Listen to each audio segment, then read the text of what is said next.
So I'm making this video today because I want to explain to people, I want them to know what my stance is on this coronavirus as far as why I am not afraid of it.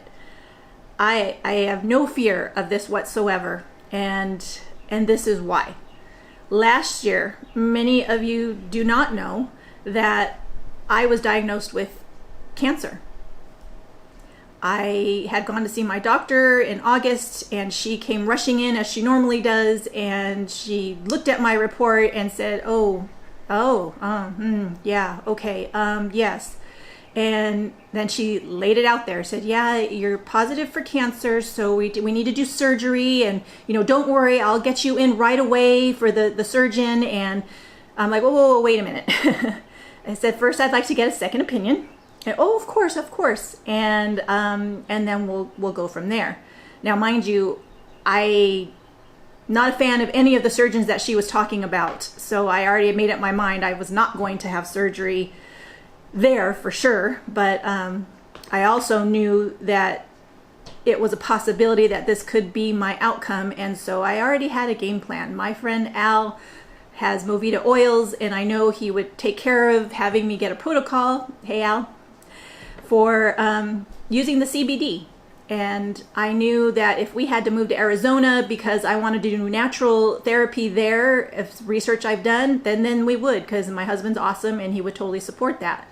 So I was okay with that. But at the thought of not being able to see my kids grow up, have their kids, that was hard. So I kept it together for the appointment.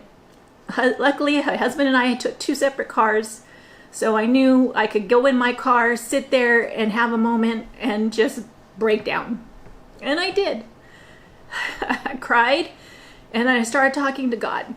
I said, Lord, I knew this was possible, but I also know that with you, anything is possible. So I'm just going to claim it now that you've got it. No matter what it looks like, no matter what happens, you've got it. And I know you will have glory one way or the other, and I'm just going to leave it in your hands. But tonight I'm going to be sad and I'm going to be really sad. And so I got home.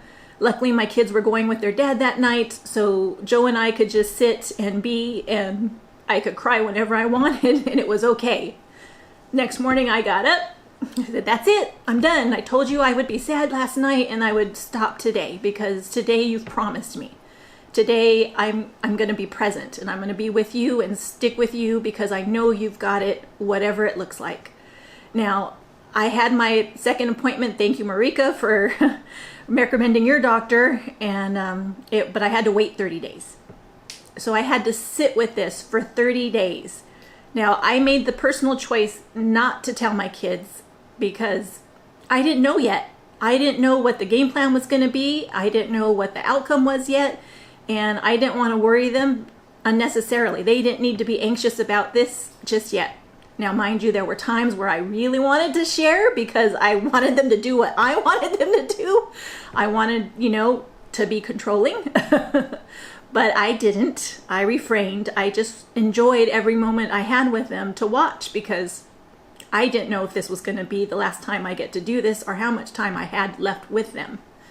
Every lunch invitation I accepted, everybody's phone call I returned. It was great. And every day I thank God. I said, hey, you've got it.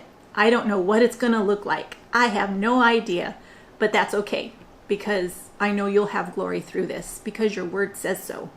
I've spent the last 4 years, probably, maybe more, reading the Bible every morning, understanding and researching and doing my best to get to know who God is, who Jesus was. My gosh, incredible, right? You just don't realize how relevant it is until you actually get into it. I'm like, okay. And I said, Lord, your word says you will not forsake me, that you will be here, and that you will have glory. And every day, that's what I reminded myself of until I got to my next doctor's appointment. So I sitting there waiting. Doctor comes in and she's talking and she's looking at me funny as we're talking. And she's like, "Why do you think you have cancer?" I'm like, "Why do you think I don't?" More importantly, I said, "As far as I know, I do. That's what the pathology said." And she said, "Oh, okay, now I see." She said, "When I was reviewing your case last night," and I'm like, whoa, wait a minute. You reviewed my case last night? Not as you walked in here or after you sat down? And she's like, "Yes." Like, hallelujah. Thank you for doing that. And she just looked at me all surprised. I said, "Let's face it, most doctors are in such a hurry because they don't get paid to sit and go over every single thing with you. They get paid on how many of us they get through their office that day and how quickly they do it. I'm not faulting them. I said, it's just the way it is because they're trying to make a living. I understand that." So when she came in and said she reviewed it last night, I knew I was in the right place. So I thank my friend Marika for recommending this doctor. She was fantastic. And she looked at it, she said, "Okay, I see what happened." She said, if you were reading this in a hurry, you would misread this report. But if you look at the punctuation and the spacing here, it's clear that's not what happened. You don't have cancer. I said, okay, so since my doctor was in a hurry, didn't look at my report ahead of time, she looked at it as she was there in front of us and did the whole hemming and hawing, leaving us there feeling really anxious. She misread it. I'm like, okay. I said, "All right, great." And she's like, no, you're good. You're good to go. I said, "Well, all right, I'm good to go." I walked out of that office elated. I said, because it was not what I imagined. I did not imagine that God was going to have glory through this by turning out I didn't even have it. Like, really, Lord? I said, "You are so good. All the time." I couldn't wait to tell my moms in prayer group and my husband to let them know I'm good.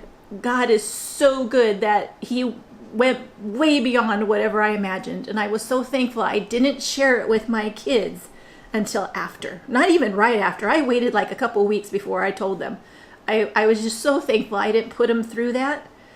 So if you think I'm afraid of catching the coronavirus, pardon me, but hell no.